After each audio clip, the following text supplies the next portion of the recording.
ایران نے آبنۂ ہرمز میں نیا میکینزم جلد متعارف کرانے کا اعلان کر دیا ہے۔ ایرانی قومی سلامتی کمیٹی کے سربراہ ابراہیم عزیزی نے کہا کہ تہران نے آبنۂ ہرمز میں مخصوص راستے کے ذریعے ٹریفک مینجمنٹ کا ایک میکینزم تیار کیا ہے، جس کی تفصیلات جلد جاری کی جائیں گی۔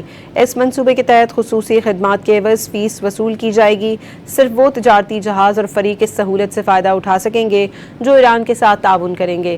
ایران نے یہ بھی اشارہ دیا ہے کہ امریکی حمایت یافتہ بحری جہازوں کو اس نئے راستے تک رسائی نہیں دی جائے گی۔